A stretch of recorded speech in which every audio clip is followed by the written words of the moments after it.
this is not fun drama at all. This is one of those really terrible drama situations happening, and the title isn't even an exaggeration.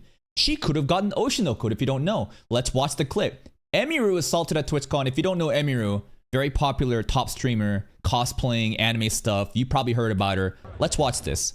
So if you don't know, again, TwitchCon is an event where people go and do meet and greets. And due to so many incidents happening in the past, many people don't go anymore. Emiru, right over here in the white, signing this guy's whatever. Watch. What the fuck? And then, watch. Whoa. He just walks away. He just walks away. So this dude in the plaid somehow gets through all the security. There is no security, by the way. Pulls up to Emiru. She's shocked, doesn't know what's going on. Security isn't doing anything. He leans in, head tilted. What do you think is happening? I think it's a kiss he's going for. Emiru realizes what's going on, reacts, pushes him away.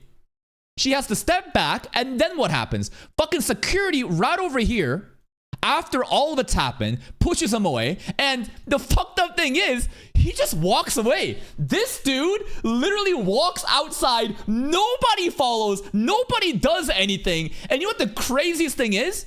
And listen, what I'm about to say here is gonna be really fucked up. It's actually, this is a good scenario compared to the other scenarios that could have happened. Because at least this was just a fucking simp that just wanted to kiss her. Because you know what else could have fucking happened? What if she had a knife? What if this dude had a knife? Now, a lot of people are going through and looking at this holster and saying, is there something there? Was he going to pull something out? I think it's more of a different like pen or a different thing. But like, if you haven't seen this anime, plot twist, shocking, spoilers. This is what happens when you have parasocial losers who form obsessive relationships with content creators, idols. And all it takes is one bad person. All it takes is one crazy fucking incident. And you know what the most fucked up thing is? Leading into TwitchCon, because this event is so vile. Year after year after year, I implore you, go check out. Honestly, let's just do it right here. Let's just do a Google search. TwitchCon drama assaults. Not 2025. I'm looking at like 2024. People getting like, I think Emiru is just gonna be dominating the search engine right now because it's the relevant thing. But like, dude, people have been getting roofied, people have been getting groped, people have been getting assaulted year after year. There was one content creator, Adriana, who you would know better as a porn star, literally jumped into a pool of bubbly balls for fun, broke her fucking back, crippled. And I'm just trying to bring you other like scandalous incidents that happen at this event because it's fucking vile. So many content creators decided to opt out. They're like, you know what? We don't want to do this anymore. It's way too risky. And what does Twitch come out? October 8th, leading into TwitchCon. What we're doing to keep you safe at TwitchCon. They basically yap and say, we have improved security. Security personnel has improved fucking 3 hours into their event. Their top female streamer gets sexually assaulted. What? And here's the response from Twitch. The safety and security of all those attending TwitchCon is our highest priority. Doubt. The behavior displayed by this individual involved in the incident yesterday involving a high-profile streamer was completely unacceptable and deeply upsetting. No shit. In line with existing TwitchCon security protocols, law enforcement and event security were on site and responded to the incident. Fucking lie. That is a lie. We immediately blocked the individual from returning to the TwitchCon premises, and they are banned indefinitely from Twitch, both online and in-person events. Wow. I'm sure a ban on Twitch is really going to prevent this incident from happening again. This dude literally walked the fuck out. There's many other clips. I try to gather other relevant clips here and there. Maybe it's going to talk about it. But this guy literally walked out, even in public. There's a clip outside of him walking out in public. No one doing anything. There is no security. There's nothing. We're coordinating with the impacted creators team. And here's the thing. They don't even mention Emiru's name. And do you know why they say impacted creators team? And, you know, objectively, this is the smart thing for Twitch to do to prevent negative impacts in the lawsuit, because I think a lawsuit should happen. Basically, if you admit guilt and basically mention Emiru's name, this can be just documentation and evidence that like they are admitting, you know, fault. That's why they won't say Emiru's name, but still disgusting regardless. And per our standard protocols, continue to cooperate with any law enforcement investigation. We have increased security at the meet and greet attendee check-in point, and we'll have additional security personnel surrounding participating streamers. You said that here. Like, who's gonna take this seriously? There's many other clips too that's roaming around of people that's breaking in line and just basically just like they're basically proving that security doesn't exist by walking into whatever line in different places without any checks. So like, your words mean fucking nothing. Twitch has zero tolerance for harassment or acts that inhibit the safety and security of the community. Bullshit. I look forward to discussing the veracity of this statement tomorrow. True, Baldy. What the fuck does this have to do with the Emiru situation? Shout out to Hassan's dog. Anyways, that's not the drama we're talking about right now. And here's a clip which is so fucked up. Emiru basically had bodyguards, personal, private bodyguards that actually prevented stalkers and creeps from approaching her in the past. Watch this clip. Twitch contract requires Emiru to attend meet and greet to keep TwitchCon show meet safety concerns. Oh, actually, before we play this one, I think we should play, where's the Maito cosplay one? This one right here. Because this is so fucked up. Emiru talks about her favorite security guard getting banned from TwitchCon. I don't think that's true. Okay, maybe I should talk about this, whatever, who cares. I had a security guard 2 years ago where there was a guy following me around TwitchCon, and he... TwitchCon! 2 years ago! Just to again prove, this happens every fucking year. He like asked him to stop multiple times. My guard asked him and the guy wouldn't stop. So he grabbed the guy, but he didn't like hurt him. He was just holding the guy until like the con security came. And then for some reason they're like, yeah, because your security guard touched him, he's like perma-banned from the venue forever. So her private security guard, because Twitch ain't gonna do shit. You've seen how fucking incompetent their security is. Emiru has private security. He does his job, gets banned. Because why? Why? You're gonna ban the dude that's actually doing the job that can do, you know, the job that you propose to do, Twitch, and he gets banned, and then she gets forced. So basically, but he didn't even hit him or anything. He just like held him while they waited for like the police to come. No violence. And it was like my favorite security guard. I can't have him at TwitchCon anymore. I was just okay, like it was so sad because he did like everything. Like, if he was there, this situation wouldn't have happened. And the other fucked up thing is, people are gonna say, why did Emiru go? There's so many other content creators saying, we're not gonna go because of this creepy fucking stalking behavior. Play the clip. So I had to cancel my meet and greet because of the stuff, but the stuff, which is basically schizo-delusional parasocial simps that think that like this meet and greet is an opportunity for them to come out and sexually harass them or assault them. But in order to, I can't cancel my meet and greet and not cancel her show because of the fact that the reason I cancel my meet and greet is I don't want to be in the same place for 2 hours. And do you know why she doesn't want to be in the same place for 2 hours? And this is not Emiru, this is Senna, another, you know, content creator. It's because if you are doing an IRL stream for about 2 hours, that is about the time, which is so fucked up that they even recognize a time frame in which that is about the time where the schizo stalkers will show up. They will locate the public area. They will come there. Isn't that insane? Like, these are issues that I would have never even thought about. That like, she has recognized this optimal time frame in which if it goes past this part, the fucking weirdos pull up. Because of people being weird. Okay. And then I'm under contract with them, so I can't cancel one and not cancel the other. Interesting. Oh. So I'm sorry, I kept my meet and greet because I wanted to keep my show. Surely it'll be fine. I'm sorry. You hear that part? So I'm sorry, I kept my meet and greet because I wanted to keep my show. Surely it'll be fine. I'm sorry. And listen, you know what? At the very end, we're gonna end the, you know, the video on a high note. But there is a basically, in order for Emiru to have her cosplay show, which is being held at TwitchCon, to happen, Twitch forced her to do the meet and greet, right?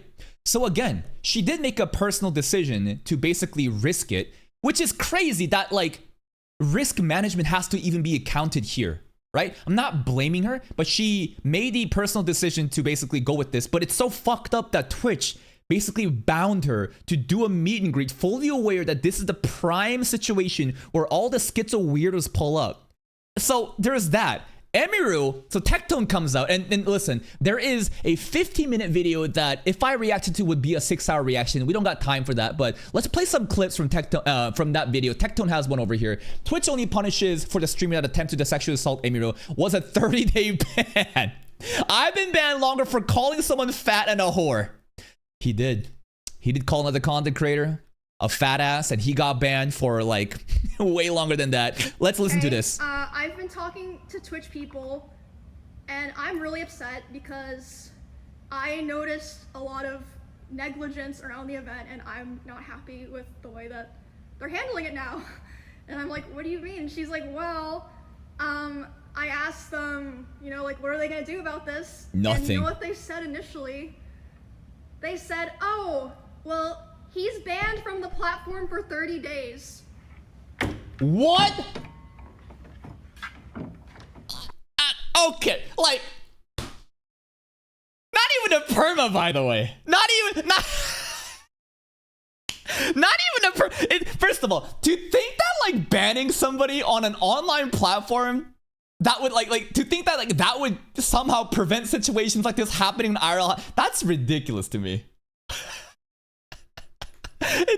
So first of all, again, ridiculous that like a ban on Twitch would somehow do anything, but not even a perma, bro.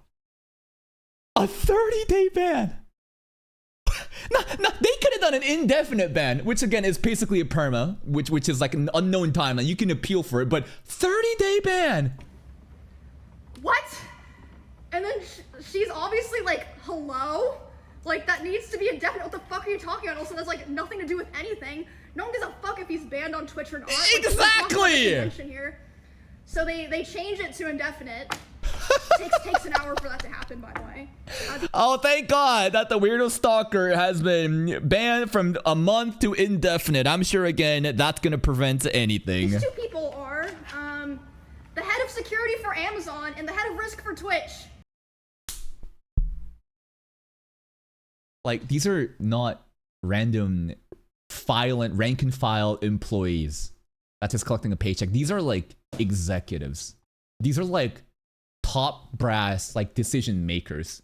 This is their overall attitude towards this situation.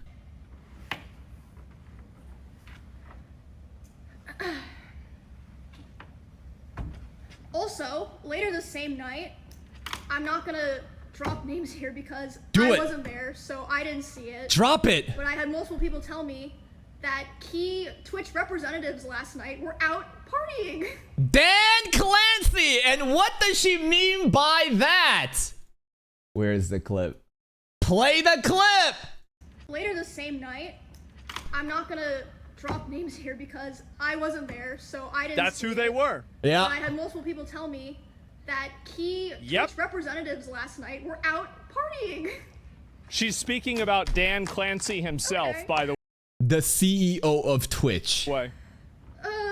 Was out partying at an influencer event while this was happening. Sorry, my Like, that's fucking crazy to me. Goon Clancy. He's an influencer CEO, not a real CEO. If he was a real CEO, they would be in crisis meetings. This guy's a fucking joke. He's gonna get cooked at the Congress inquiry if Amazon doesn't fire him soon. There is a Congress inquiry happening of like Twitch, Amazon, like what is this, right? So basically, there's like some, I don't know if it's like gonna happen soon or if it's basically, there's some event happening where they're bringing in, you know, CEOs of different platforms like that, and Twitch is supposed to be, it's like a voluntary thing. I don't think it really is gonna do anything about it. But like, it's crazy to me that like, this is their reaction. That while the top streamer was getting sexually assaulted, that this is like, you would think he would do anything to basically just accommodate Emiru. Bro goes out partying. Like, that's fucking insane to me. Play some other clips. Emiru pressing charges against the guy who assaulted her. Good, I hope she does. Play it. Wait. literally been stabbed yesterday. literally been stabbed yesterday. Exactly, bro. This could have happened. Like, I have also seen people asking if I'm like taking any type of legal She action. should. I am pressing charges against the guy with Good. the police. As for anything else, I don't know yet because I've been having my manager handle all of those like side conversations. What a hectic situation. And Twitch's initial response to the assault, let's watch this clip. Posted. Again, thank God someone was filming because otherwise I don't think Twitch would have said anything. Yeah, they probably gaslight. They try to, if this was not documented, right, online, thank God that everyone has a smartphone that's recording this shit. Like, yeah, that would have been swept under the rug. So after that, I start getting a lot of messages. I'm responding to people, and my manager comes back to me, and she's upset. She's like, okay, I've been talking to Twitch people, and I'm really upset because I noticed a lot of negligence around the event, and I'm not happy with the way that they're handling it now. And I'm like, what do you mean? She's like, well, I asked them, you know, like, what are they gonna do about this? And you know what they said initially? What? They said, oh, well, he's banned from the platform for 30 days. That's the same reaction that we just had. Basically, it's the same clip that we watched before. There is Emiru's actual, like, Twitch's response. We've already read that. And right here, Dan Clancy, this is the CEO, by the way, gets asked why streamers should trust Twitch security at TwitchCon after what happened to Emiru. So this is, of course, after the event. Now, what happened yesterday obviously was something that we care deeply about, securing this environment. You know, we're looking very closely at everything that happened there, and I care deeply about Emmy. She's a friend of mine, and so I care deeply about Emmy. She's a friend of mine. You know what? Goon Clancy? There's a reason why they call him Goon Clancy, by the way. When he first stepped onto the platform as CEO, he was like this relatable guy who like actually live streams and plays music. But like there was a scene where like, I think there was like an IRL stream of like other top creators hanging out with Dan Clancy. And they saw his like browse or like recommended feed. And there was a pattern there for sure. And the pattern was, it's all just bathtub category girls. You know what I mean? It's all just fan service, just titties. And you know what? I have nothing against, you know, sex workers or OnlyFans creators or whatever.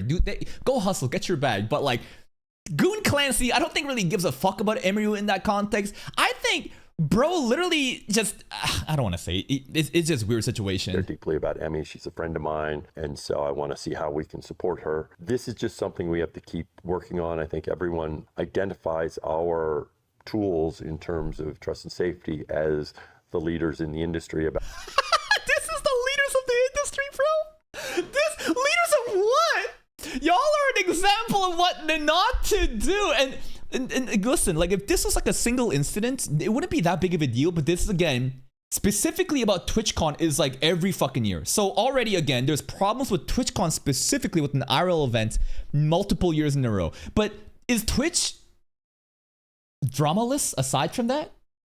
How many other bullshit happens on Twitch? Month over month over month. Drama headline, Twitch is finally done. Twitch is over. There's countless controversies and drama surrounding, you know, Twitch's like very questionable moderation step, the bias that they have, the inherent bias in how they punish content creators, you know, the way that they gave lenience to other content creators. It's a fucking cesspool of just it's a swamp and it needs to be drained out. And it's fucking disgusting to see what's happening right now. about helping creators, but that means there's always more work to be done because that's the world we live in now. Demi had posted earlier today that I guess this fan was allowed to cross multiple barriers at Twitch. Fan. Why should Was there barriers though? Was there real barriers? Did bro just fucking step over it? streamers trust Twitch to keep them safe at TwitchCon? Because I feel like simultaneously this has been such a secure event to the point that even like journalists have had struggled. Like, you know, it is very secure. Secure of what? I want you to know this is the woman. Play the fucking clip. Taylor Lorenz Hassan dog situation. If I Google it, will we get the clip? Basically, this woman in the clip basically said, you know, there is no way you can actually cut the prongs off of the thing. Like, the reason I'm bringing this up is because I find it very hard to trust somebody speaking genuine about a situation during fucking Collargate when they were just blatantly spreading lies. Other creators immediately refuted, show an example of how easy it is to pull the fucking prong out. Regardless, let's listen to her words. But here's this man that just walks up and is somehow able to bypass all these things. So why should they trust the platform when slip-ups or, you know, issues like this have happened? Well, I mean, as you know, I think you toured some of what we do in terms of security. The reality is, even as you do a lot in terms of security in today's world, there are challenges that can present themselves, especially when someone is putting themselves out there, right? And so, you know, we try to... And so what do we do? Because that's gonna happen when you know, content creators put them out there. And why was she put out there? Because she was fucking forced to do it. If she wants to keep her cosplay show at TwitchCon, you must pull up to the meet and greet and risk your fucking life. And you know what? I will give some leniency in the way that even though you have top brass security, look what happened to Charlie Kirk's situation. Do you think that event was not secured? Right? It doesn't matter how much security you really get. Evil will find a way, right? But it's their overall just lack of security. I just feel like they didn't even do shit. Like, the due diligence into this event, I think, was fucking garbage. There's been multiple creators that posted clips of how easy it is to break into lines or get over these so-called barriers. It's just bullshit. I work very closely with each creator about what they want to do and what works for them, right? So I don't want to get into any, you know, specifics or details, but part of that is working with creators and, you know, trying to find them. Right now, we're definitely, you know, ramping it up to make sure creators know that we have the resources there to help them figure out. We have the resources there to help them figure out. Twitch again, another consecutive year of net loss and profit as Amazon just uses them. You know why Amazon keeps around Twitch even though it's a fucking failing product in terms of actual creating, you know, generating revenue? It's because it's a loss leader. Amazon loss leader basically means, like, if you go to a Costco, there's like $1.50 hot dog. It's such a good deal, you go there, but then you end up buying other stuff. Amazon, I think, is also using Twitch kind of like that, in the sense that, like, they also want to maintain a monopoly in different spheres of different industries. And they see that Twitch is obviously number one in terms of, you know, market capture. Obviously, they're like the biggest. So they keep them around even though they're generating loss and revenue, because at the end of the day, it's such an insignificant amount of money invested overall to their different projects and stuff. But Twitch is just getting away with this shit. They're straight up the Nepo child. Twitch is literally a fucking spoiled little Nepo kid that gets to get away with anything because daddy's too fucking busy making money and no one's gonna hold him accountable. Here's a response. Hello, everyone.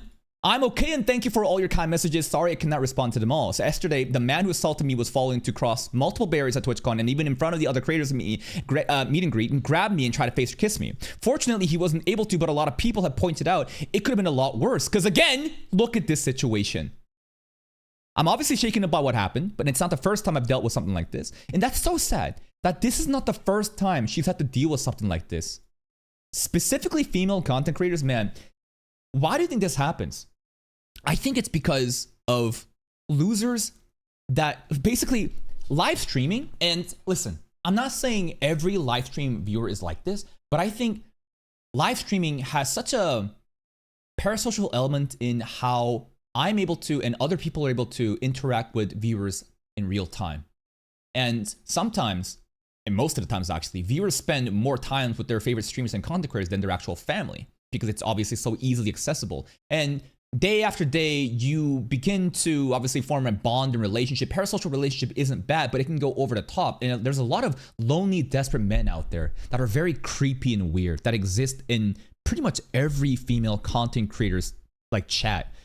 And I'm not trying to say female content creators are only limited to farming those kind of viewers, but there's a lot of fucking weirdos out there, and female content creators are a magnet to it inherently because they're just desperate, horny simps. And they get so diluted. And this doesn't just happen to Twitch specifically. There's been incidents that's happening in, hold up, let me bring this one up too.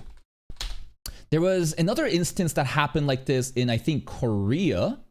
And the case for that was right over here. Korean streamer Yoon Jin-ut has died after being murdered by a viewer in his 50s who had sent her nearly $70,000. He killed her after she tried to cut ties with them, right? And this is just one of countless many examples where there's such an unhealthy relationship that forms between lonely, desperate men who thinks that like they can actually get with the female content creator and sometimes they get so radicalized. They fucking blow up, and like, who knows what could have happened. But to tell you honestly, I'm a lot more hurt and upset by how Twitch handled it during and after the fact. Like I said, I don't understand how he was allowed to make it to me in the first place, because the security doesn't fucking work. The security clip who reacts to is my own security. It's true, my favorite and usual security guard was banned for holding a stalker's arm to bring to police at past TwitchCon. However, there were at least 3 or 4 other TwitchCon security staff in the area who did not react and let the guy walk away. As you can see in the clip, since they don't even appear in the frame, exactly, the bro just walked away from it. The woman who is walking me away is my own personal manager, and behind the booth, the only 2 people who were checking on me and comforting me were her and my friend. None of the TwitchCon staff came to ask what happened or if I was okay. Classic. My friend who was present told me Twitch security were also behind the booth afterwards, joking about how they didn't even see what happened and immediately started laughing and moving on to talking about something else. If this is true, and I find it hard to believe why they would lie about this, holy fuck. How distasteful. How beyond ridiculous. So if no one was checking if I was okay or I needed anything, and they let the guy run away with initially, I have no idea what anyone hired to keep the event safe was doing. Lol. They ain't doing shit. In Twitch's statement, they said that the guy was immediately caught and detained. I'm sorry, that's a fucking lie. He was allowed to walk away from a meet and greet, and I didn't hear he was caught until hours after he attacked me, and it felt like this only happened because of my manager present for it, not because TwitchCon staff present thought it was a big deal. If she didn't make enough noise, they would have swept it under the rug. And this is another thing to show that if no one was recording the incident, no one would believe this. They would say it's a fucking lie. I have a lot more to say, I want to say, but I will say it on stream later today instead of writing a book on here. Thank you guys again. Sorry you all had to see that. This is definitely my last TwitchCon, and it saddens me to say that as a 10-year off and on attendee of TwitchCon, I think other creators should seriously consider not attending in the future. I did not feel cared or protected, even bringing my own security and stuff. I can't imagine how creators without these options would feel. Stay safe, y'all. Everything's gonna be okay. Fuck TwitchCon. Fuck real events. Never, ever attend these things. All it takes is one crazy person to end it all. And you know what? Let's end the video on a bright note. Emiru gets a standing ovation at her cosplay game show, Arky. I have no idea where to stand right now. This is the event, by the way, that like she basically went to TwitchCon for. The thing that, again, Twitch staff said, you must do a meet and greet and risk your fucking life with their shitty security if you want to do this, you know, content. And of course, she's going to want to please her fans as well as, you know, the people working on this project and not let them down. So she took the risk. Number 3. I have no idea where to stand right now. Yeah, we're kind of just walking around. But before we started, we wanted to give a huge Will shout Neff. out to the cosplay community, all the people who came out here, all the people who worked really hard on cosplay. I hope you guys like the show today. We have a lot of really fun stuff planned, don't we? And make some noise for Emmy right fucking now. Woo!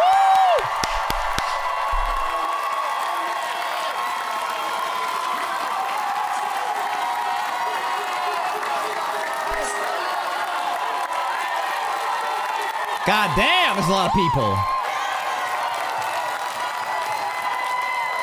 They be chanting her name.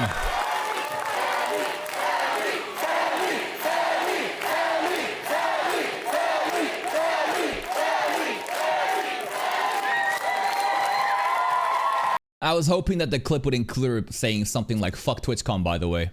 And that's it. Here is the actual, you know, video where she addresses everything that happened at TwitchCon. I'll link the video in the descriptions too and in the chat. You guys go give it a like if you want and go check that out for extra context. Again, full in-depth analysis of, you know, her experience at TwitchCon, which is such a traumatic, you know, experience. So fucked up. And the balls for Twitch to say that they actually changed. That like, well, here's what we're doing. 3 hours into the stream, top streamer gets sexually assaulted.